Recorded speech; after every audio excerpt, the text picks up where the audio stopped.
Hollywood, Bollywood, music, fashion, বিশ্বময় ঘটে যাওয়া সব বাছাই খবর নিয়ে আমাদের আজকের আয়োজন। রাজকীয় গল্পের শুরুটাতে বাজিগর ছিল উত্থান পর্ব। এরপর শাহরুখ পেরিয়ে এসেছে বহু পথ। অসম্ভবকে পা মারিয়ে এখন পূর্ণ তার ক্যারিয়ার।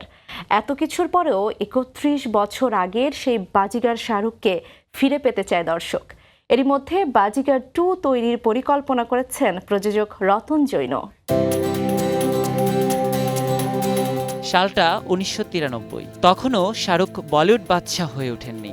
একের পর এক সিনেমায় ইমেজ ভেঙে বলিউডকে হাতের মুঠোয় আনার চেষ্টা। তারই ফল ব্লকবাস্টার সিনেমা বাজিগর।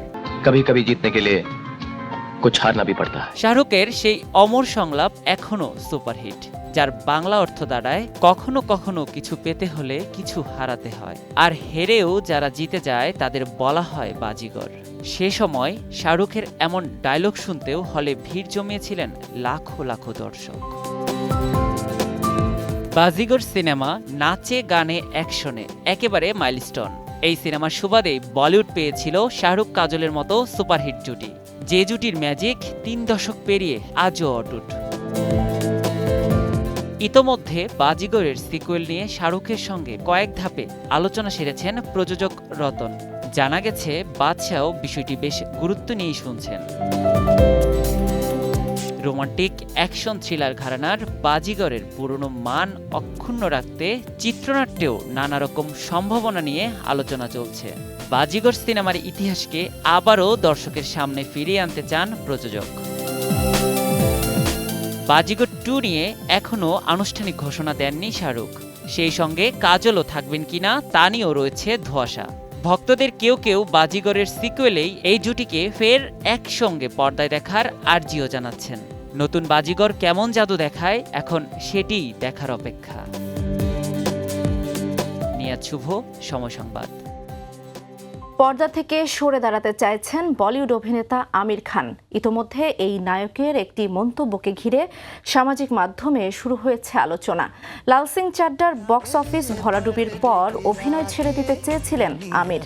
তবে সাবেক স্ত্রী কিরণ রাও, সন্তান জুনায়েদ খান আর তার প্রযোজনা সংস্থার কর্মীরা মিলে আমিরের সিদ্ধান্ত বদলে দেন।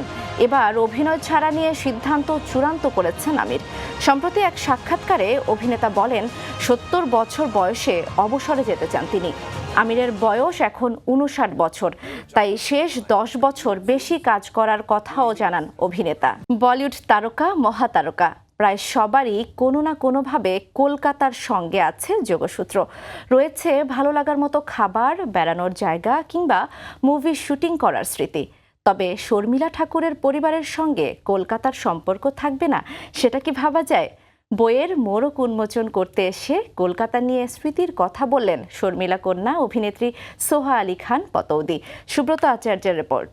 बहुत ही अच्छा लग रहा है, थोड़ा बुरा भी लग रहा है क्योंकि इस बार तो मैं बहुत कम वक्त के लिए आई हूँ, सिर्फ 1-2 घंटे के लिए आई हूँ। তিনি বরাবরই স্বাস্থ্য সচেতন। ব্যক্তিগত জীবন কিংবা চলচ্চিত্র অঙ্গন সব সময় গুছিয়ে কথা বলা তার স্বভাব। মিষ্টি হাসি দিয়ে কথা বলার কারণেই মুম্বাই ইন্ডাস্ট্রিজে তার সুনাম রয়েছে, আর হবেই না বা কেন।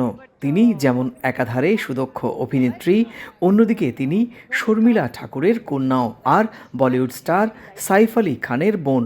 পুরো পরিবারেরই রয়েছে চলচ্চিত্র অঙ্গনে শক্ত প্রভাব। काम करने का बहुत मन है और यहाँ पे तो मुझे लगता है कि বহুদিন পর্দায় না দেখা গেলেও দেশের বিভিন্ন প্রান্তে নানা আয়োজনের মুখ হিসেবে দেখা যায় এই অভিনেত্রীকে। কলকাতার এই বই প্রকাশ অনুষ্ঠানেও যেমন তিনি ছিলেন মধ্যমণি। শহর কলকাতার সঙ্গে তার যে শুধুই রক্তের সম্পর্ক তেমনটি নয়, বরং ইতি শ্রীকান্তর মতো চলচ্চিত্রের মধ্য দিয়ে বাংলা চলচ্চিত্রের যাত্রা শুরু করেছিলেন সোহা। তাই বাংলার প্রতি তার রয়েছে অগাধ টান। অনুষ্ঠান শেষে ফিরে যাওয়ার সময় মুখোমুখি হলেন গণমাধ্যমের। বললেন কলকাতার মিষ্টি থেকে টক দই নিয়ে কথা। বললেন তার গোছানো জীবন, পরিবার সংসার নিয়েও।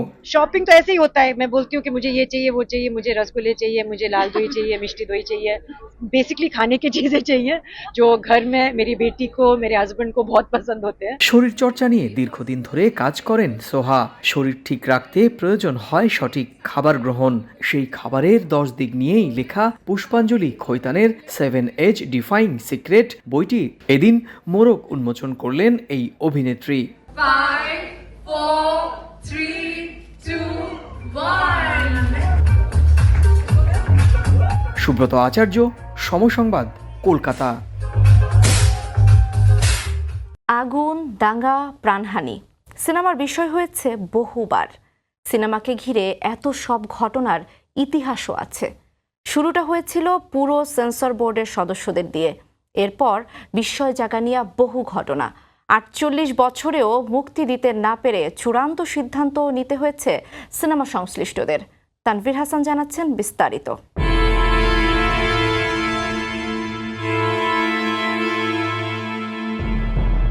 যখনই মুক্তি দেয়া হচ্ছে সিনেমা, তখনই লাগছে আগুন, হচ্ছে দাঙ্গা, আবার প্রাণ হারিয়েছেন গোটা একটা সেন্সর বোর্ডের সদস্যরাও। হরর বা ভৌতিক গল্পের সিনেমা তো অনেক হয়েছে, কিন্তু এই সিনেমাটি নির্মাণের পর বাস্তবে যা ঘটেছে তা অনেকের কাছেই অবিশ্বাস্য কিংবা অলৌকিক। 1970 সালে হলিউডে নির্মাণ করা হয় সিনেমা আন্ট্রাম। নির্মাণের পর যথারীতি শুরু হয় মুক্তির প্রস্তুতি, কিন্তু এরপরই শুরু হয় একের পর এক বিপত্তি, যার সমাধান মেলেনি 2024-এও। নির্মাণের পর সেন্সরে যায় আন্ট্রাম, জমা দেয়া হয় বিভিন্ন চলচ্চিত্র উৎসবেও, কিন্তু অজ্ঞাত কারণে সিনেমাটি দেখার পর সেন্সর বোর্ডের সদস্যরাই প্রাণ হারান একের পর এক। এই ঘটনার পর থমকে যায় আন্ট্রামের মুক্তি। প্রায় 18 বছর পর বুদাপেস্টের প্রেক্ষাগৃহে এক বিশেষ প্রদর্শনীর ব্যবস্থা করা হয় সিনেমাটি, কিন্তু বিধিবাম ছবিটি শুরু হওয়ার কিছুক্ষণের মধ্যেই প্রেক্ষাগৃহে দাও দাও করে জ্বলে ওঠে আগুন। মারা যায় 56 জন দর্শক, কিন্তু কোথা থেকে এলো এই আগুন নেই তার উত্তর। ফের বন্ধ হয়ে যায় আন্ট্রামের মুক্তির প্রক্রিয়া। 5 বছর পর তোড়জোড় করে ক্যালিফোর্নিয়ায় নতুনভাবে মুক্তি দেওয়া হয় সিনেমাটি, কিন্তু অভিশাপ এখানেও। সিনেমা শুরু হতে না হতেই দর্শকদের মধ্যে লেগে যায় দাঙ্গা। সে দাঙ্গায় প্রাণ হারান 30 জন। এরপর থেকেই সবাই বলতে লাগলো আন্ট্রাম মানেই অভিশাপ। তারপর একদিন খবর আসে রহস্যজনকভাবে উধাও গোটা সিনেমাটির রিলস। কোথাও নেই হদিস। অনেক খোঁজাখুঁজির পর যেটুকু উদ্ধার করা হয় তাতে মেলে অদ্ভুত সব চিহ্ন আর কম্পনের শব্দ, যে চিহ্ন চোখের সামনে দেখলে বা সেই বিশেষ কম্পনের আওয়াজ শুনলে মনে হতেই পারে যেন অলৌকিক জগতের সঙ্গে সরাসরি যোগাযোগ ঘটেছে আপনার।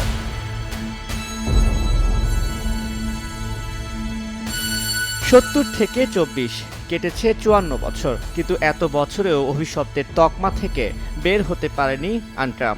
মাঝে ঘটেছে আরো অনেক ঘটনা। শেষমেশ সিদ্ধান্ত হয় আর কখনোই মুক্তি দেওয়া হবে না 70-এ নির্মিত এই সিনেমাটি। তবে 2018-তে নতুনভাবে নির্মাণ করে মুক্তি দেওয়া হয় আন্ট্রাম, কিন্তু এ বেলায় ঘটেনি কোনো দুর্ঘটনা। তাই ধারণা করা হয় পূর্বে নির্মিত আন্ট্রাম সিনেমাটি ছিল একটা অভিশাপ। তানভীর হাসান, সময় সংবাদ। কেউ দায়িত্ববান, আবার কেউ ভীষণ খামখেয়ালি। দৈবক্রমে স্বতন্ত্র রুচির এই 6 জন জড়ো হয় এক ছাদের নিচে। এরপর জমতে থাকে গল্প, ঝগড়া, মানবিবান সবই আছে, তবে গভীরভাবে আছে ক্লেশহীন আনন্দ। তাই তো 3 দশক ধরে ফ্রেন্ডস কয়েক প্রজন্মের কাছে বন্ধুত্বের উদাহরণ হয়ে আছে। তবে হতাশার খবর, সম্প্রতি নেটফ্লিক্স থেকে সরিয়ে নেওয়া হয়েছে ফ্রেন্ডস।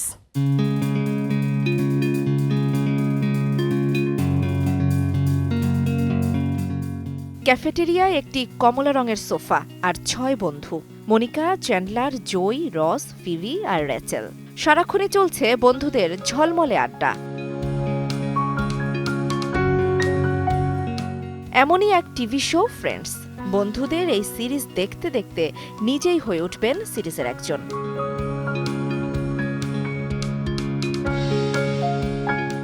জনপ্রিয়তার বিচারে পশ্চিমা সিটকম সিরিজের ইতিহাসে যে কয়টি টিভি শো যুগের পর যুগ দর্শক মনে জায়গা করে আছে, ফ্রেন্ডস কমেডি সিরিজ তার মধ্যে অন্যতম।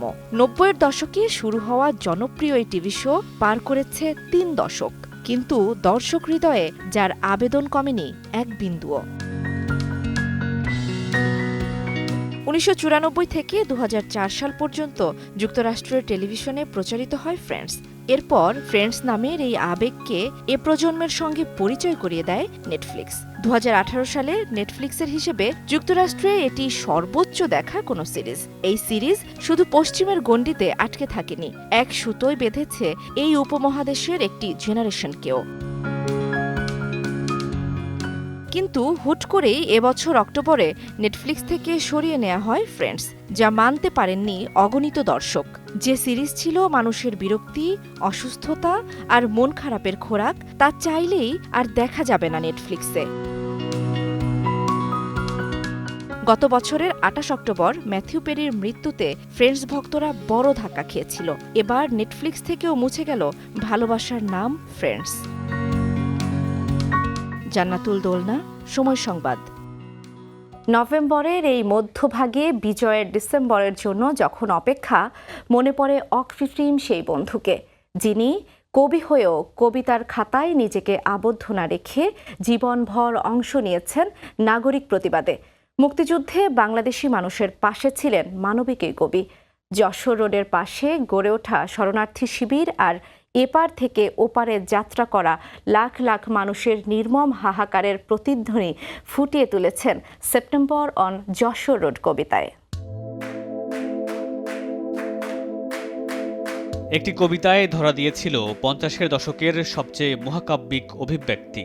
যখন পৃথিবী ডুবেছিল আমেরিকার অর্জনে, ঠিক সে সময় একজন কবি তার লেখায় ধারণ করেন আভিজাত্যের আড়ালে একটি প্রজন্মের হতাশার দৃশ্যপট। নাগরিক এই কবি দেখিয়েছেন কিভাবে পুঁজিবাদ সবকিছু চষে নেয়, কিন্তু বিনিময়ে ফিরিয়ে দেয় না কিছুই। তাই তো সর্বস্ব হারানোর যন্ত্রণা নিয়ে প্রশ্ন করেছেন, এই যুদ্ধ খেলার শেষ কোথায়। 1971 সালে বাঙালি জাতির সবচেয়ে সংকটকালীন সময়ে তিনি হাত রেখেছিলেন বাংলাদেশের হাতে। কবি সুনীল গঙ্গোপাধ্যায়কে নিয়ে ছুটে যান শরণার্থী শিবিরে। যশোর রোডের পাশে মানুষের নির্মম হাহাকার দেখে রচনা করেন সেপ্টেম্বর অন যশোর রোড নামের 152 লাইনের দীর্ঘ এক কবিতা।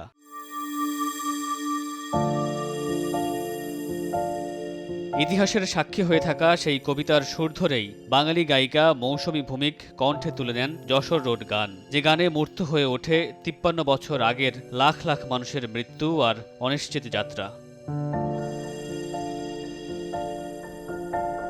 বাংলাদেশের জন্মযুদ্ধের প্রত্যক্ষ সাক্ষী হয়ে আছে যশোর রোড, সেই সঙ্গে চিরভাস্বর হয়ে আছে একটি নাম, অ্যালেন গিন্সবার্গ। মামুনুর রশিদ পনেল, সময় সংবাদ।